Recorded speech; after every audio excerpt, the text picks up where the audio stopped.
할렐루야. 2021년도 전국 한인연합감리교회 특세 오신 여러분들을 환영합니다. 저는 3월 31일 말씀을 전할 뉴욕 그레인넷 교회 양민성 목사입니다. 오늘 주신 하나님의 말씀은 이사야 66장 1절로 10절까지입니다. 제가 봉독해 드리겠습니다. 여호와께서 이같이 말씀하시되 하늘은 나의 보좌요 땅은 나의 발판이니 너희가 나를 위하여 무슨 집을 지으랴? 내가 안식할 처소가 어디랴? 나 여호와가 말하노라.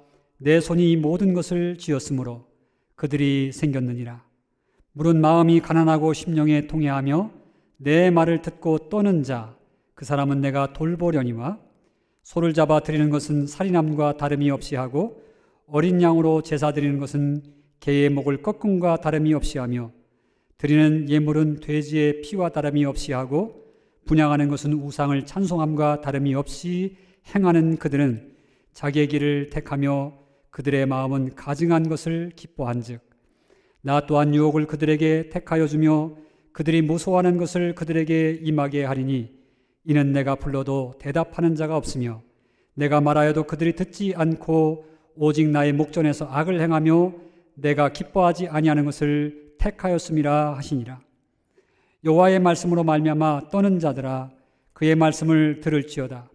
이르시되 너희 형제가 너희를 미워하며 내 이름으로 말미암아 너희를 쫓아내며 이르기를 여호와께서는 영광을 나타내사 너희 기쁨을 우리에게 보이시기를 원하노라 하였으나 그들은 수치를 당하리라 하셨느니라. 떠드는 소리가 성읍에서부터 들려오며 목소리가 성전에서부터 들리니 이는 여호와께서 그의 원수에게 보응하시는 목소리로다. 시온은 진통을 하기 전에 해산하며 고통을 당하기 전에 나말을 낳았으니 이러한 일을 들은 자가 누구이며 이러한 일을 본 자가 누구이냐? 나라가 어찌 하루에 생겼으며 민족이 어찌 한순간에 태어나겠느냐? 그러나 시온은 진통하는 즉시 그 아들을 순산하였도다. 여호와께서 이르시되 내가 아이를 갖도록 하였은즉 해산하게 하지 아니하겠느냐? 내 하나님이 이르시되 나는 해산하게 하는 이인즉 어찌 태를 닫겠느냐 하시니라. 예루살렘을 사랑하는 자들이여 다 그 성읍과 함께 기뻐하라. 다 그 성읍과 함께 즐거워하라. 그 성을 위하여 슬퍼하는 자들이여 다 그 성의 기쁨으로 말미암아 그 성과 함께 기뻐하라. 아멘. 우리는 지금 한 번도 경험하지 못한 팬데믹 시대를 1년 넘게 살아오고 있습니다. 코로나19이 시작된 지 얼마 되지 않아서 뉴욕타임즈 칼럼니스트 토머스 프리드먼은 세계는 지금 BC와 H로 나눌 것이라고 말했습니다. 즉 비포 코로나와 애프터 코로나로 세계가 구분될 것을 예견해 준 것입니다. 또한 유대인 역사학자 유발 하라리 교수 역시 코로나19로 인해서 인류 사회는 그 이전과 이후가 완전히 달라질 것을 전망했습니다. 이들의 예측과 같이 지금 세상은 어떤가요? 세상은 전혀 다른 방식으로 삶이 바뀌어가고 있습니다. 교육과 문화생활, 라이프 스타일, 사회관계망, 또 소비 패턴, 어떤 모든 삶의 양식들이 하나하나 급격히 변해가고 있는 것입니다. 여러분, 그 와중에 기독교는 어떻습니까? 기독교 역시 예외는 아닌 것입니다. 예배 방식에 가장 큰 변화가 일어났습니다. 예배당에 가서 드려야만 했던 예배가 온라인 비대면으로 전환되면서 예배의 본질에 대한 주제를 수면 위로 떠올리게 만들었습니다. 꼭 예배당에 가서 드려야만 참된 예배인가? 집에서 드리는 것도 가능하지 않는가라고 하는 질문들이 대두되었습니다. 사실 이같이 예배 본질에 관한 논지가 진지하게 제기되었다고 하는 것은 참으로 고무적인 일이 아닐 수 없습니다. 왜냐하면 기독교인들에게 있어서 예배라고 하는 것은 생명줄과 같은 것이요 존재의 목적이기 때문에 그렇습니다. 이사야 43장 21절에 있는 말씀에 보면 이 백성은 내가 나를 위하여 지었나니 나를 찬송하게 하려 함이라 라고 말씀하셨습니다. 하나님께서 우리를 지으신 목적이 예배에 있다고 하는 것입니다. 이스라엘 백성들을 애굽에서 출애굽시켜서 구원하신 이유가 예배에 있었던 것이고 그리고 우리를 세상에서 구원하여 하나님 백성 만드신 것은 다름 아닌 예배의 목적이 있었다고 하는 것입니다. 그러므로 우리가 하나님의 목적에 맞는 삶을 살아내기 위해서는 참된 예배자의 삶을 살아가는 것입니다. 성경은 참으로 이 예배가 얼마나 소중한지에 대해서 이스라엘의 역사 가운데 증명해 주고 있습니다. 개인뿐 아니라 나라와 민족의 흥망성쇠가 예배와 직결되어 있다라고 하는 것을 알려주고 있는 것입니다. 최초 모세에게 주셨던 성막제사가 아주 활성화되었고 솔로몬의 성전제사가 하나님의 마음을 감동시키는 그러한 예배가 되었을 때 이스라엘은 어땠습니까? 복된 민족으로 지칭되었고요, 열방 중 힘있는 민족으로 세움받게 되었습니다. 하지만 참된 예배 정신을 잃어버리고 타락했을 때 그 아름다웠던 성막도 성정도 다 무너지고 나아가서 나라와 민족까지도 분열되고 포로 신세로 전락했던 것을 우리는 성경 속에서 바라보게 됩니다. 포로 이후에 다시 예루살렘에 돌아와서 수룹바벨의 성전을 세우게 되고 또 그 이후에 로마 시대에는 화려한 헤롯 성전을 세워서 예배를 드리고 있었지만 그 예배가 참된 예배가 되지 못했을 때에 역시 다시 성전이 파괴되고 나라와 민족까지도 멸망의 길을 갔던 것을 여실하게 보여주고 있는 것입니다. 그러므로 예배라고 하는 것은 단순히 어떤 예식을 치른다거나 의식을 갖고 행하는 것이 아니라고 하는 것입니다. 이 예배라고 하는 것은 한 개인과 공동체의 운명까지도 결정하는 생사화복의 근원이 될 수 있음을 분명히 성경은 밝혀주고 있는 것입니다. 자, 이제 오늘 본문의 말씀 보면 이사야서의 마지막 장입니다. 마치 유언처럼 마지막 메시지를 던져주고 있는 부분입니다. 그런데 여기서 강조하고 있는 핵심 내용이 무엇이겠습니까? 역시 예배 회복에 관한 부분입니다. 결론부터 여러분 말씀을 드리자면요, 오늘 이 메시지의 핵심은 예배를 회복해야 산다는 것입니다. 예배를 회복하지 못하면 죽는다는 것입니다. 영적으로 우리가 살기 위해서는 예배가 회복되어야 되고 영적으로 우리가 다시 도약하기 위해서는 예배가 제대로 이루어져야 된다는 것입니다. 살고 죽는 것이 사업에 있고요, 지식에 있고 정치, 경제, 문화에 달려있는 것 같지만 영적으로 보면 하나님과의 관계인 예배에 달려있다고 하는 것입니다. 팬데믹 시대 때 우리가 백신을 맞으면 사는 것 같지만 진정한 우리의 영원한 삶은 하나님과의 예배 회복에 달려있음을 다시 한번 반복하여서 오늘 말씀의 레슨에 주고 있는 것입니다. 그런 측면에서 하나님은 오늘 말씀을 통해서 예배에 대한 당신의 입장을 다시 한번 정리해 주십니다. 먼저 오늘 본문 1절로 4절까지에 있는 말씀에 보면 하나님이 원치 않는, 하나님이 싫어하시는 예배에 대해서 말씀해 주십니다. 그리고 5절로 10절까지의 말씀을 보면 참된 예배자들, 남은 자들의 예배에 대해서 말씀을 전해주고 계십니다. 오늘 저와 여러분들은 전반 부분이 1절로 5절에 있는 말씀을 통해서 하나님께서 원치 않는 예배는 어떤 것인가 라고 하는 거기에 초점을 두고 말씀을 나누려고 합니다. 하나님께서 원치 않는 예배의 첫 번째는 다름 아닌 마음을 팔아먹은 예배라고 하는 것입니다. 오늘 본문 말씀 이사야 66장 3절에 보면 하나님은 성전에서 드리는 이스라엘의 제사에 대해서 호되게 책망하고 있음을 봅니다. 소를 잡아 드리는 것은 살인함과 다름이 없이 하고 어린 양으로 제사 드리는 것은 개의 목을 꺾음과 다름이 없이 하며 드리는 예물은 돼지의 피와 다름이 없이 하고 분향하는 것은 우상을 찬송함과 다름이 없이 행하는 그들은 자기의 길을 택하여 그들의 마음은 가증한 것을 기뻐한즉이라고 말씀합니다. 즉 당시 이스라엘 백성들은요, 지정된 예물인 소와 양을 가지고 와서 예배를 잘 드리는 것으로 그렇게 생각했습니다. 하지만 하나님께서 그 중심을 보실 때에 이스라엘의 백성들의 마음은 전혀 그렇지 않았다라고 하는 것입니다. 예배를 통해서 하나님과 진정한 교제와 사랑을 나누어야 하는데 그곳에는 관심이 없었다는 것입니다.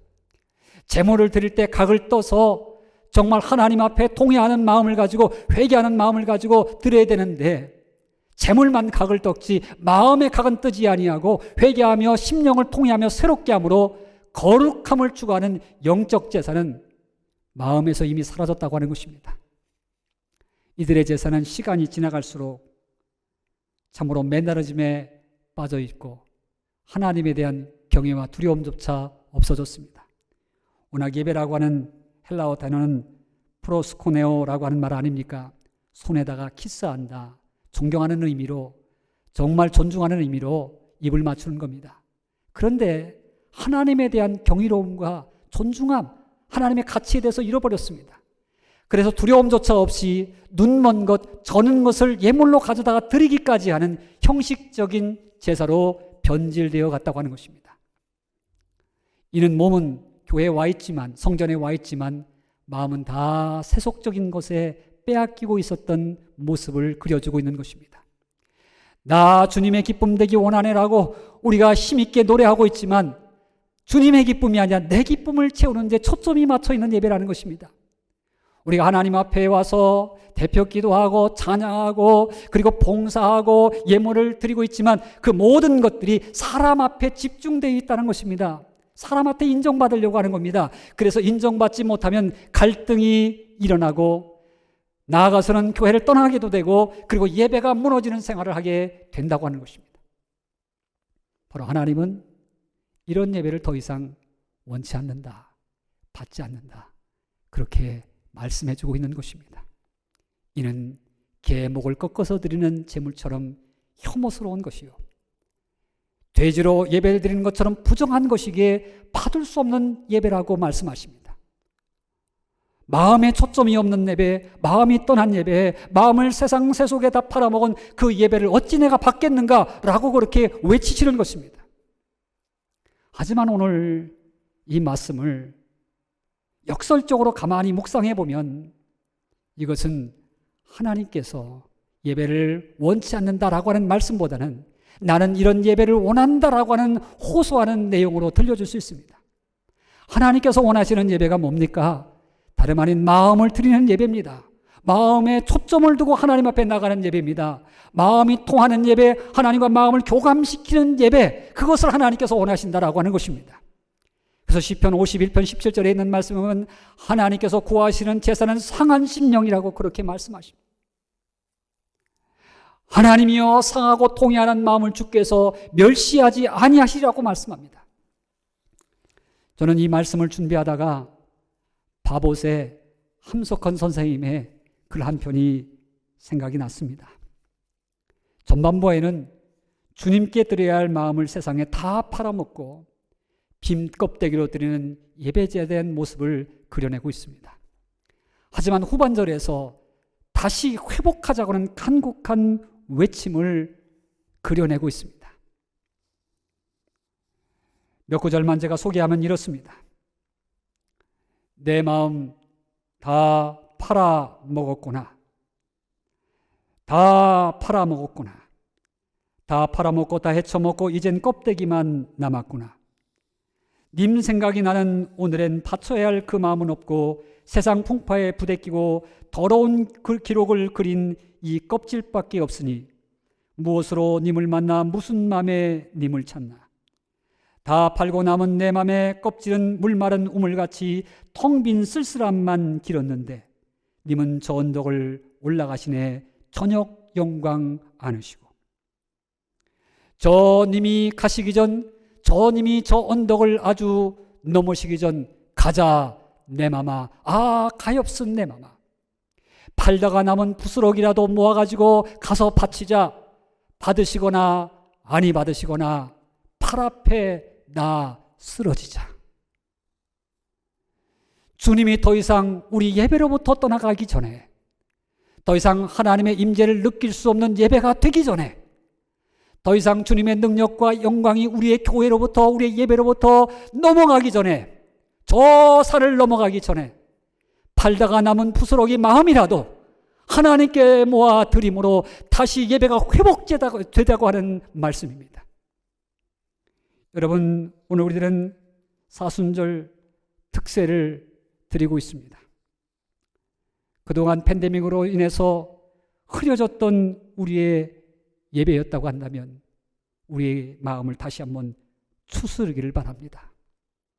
함께 팔아먹었던 우리의 마음을 다시 모아서 하나님 앞에 정성되이 드림으로 말미암아 하나님과 교감하는 예배, 새로운 은혜의 강이 흐르는 예배가 되기를 주의 이름으로 기원합니다. 두 번째, 하나님이 원치 않는 예배는 어떤 예배인가? 그것은 삶을 팔아먹고 온 예배자들의 예배라고 하는 것입니다. 오늘 이사야 66장 4절에 있는 말씀 중반에 보면 이렇게 말씀합니다. 이는 내가 불러도 대답하는 자가 없으며 내가 말하여도 그들이 듣지 않고 오직 나의 목전에서 악을 행하며 내가 기뻐하지 아니하는 것을 택하였습니다 라고 말씀합니다.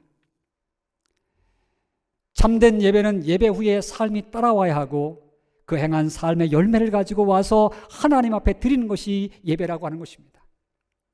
하지만 당시 이스라엘 백성들은 세상에 나가서는 예배자의 모습은 다 팔아먹고 오히려 하나님이 기뻐하지 않는 악한 일을 행하여 세속화된 모습으로 살아갈 뿐이었다고 하는 것입니다. 이는 하나님이 이미 이사야 1장을 시작하면서부터 외치신 하나님의 안타까운 경고이셨습니다. 이사야 1장 13절에 있는 말씀에 보면 헛된 재물을 다시 가져오지 말라. 분향은 내가 가증히 여기는 바요 월삭과 안식일과 대회로 모이는 것도 그러하니 성회와 아울러 악을 행하는 것을 내가 견디지 못하겠노라. 즉 하나님은 행함이 없는 예배자의 예배를 힘들어 하신다고 하는 외침을 오늘 그 심정을 토해내고 있는 것입니다.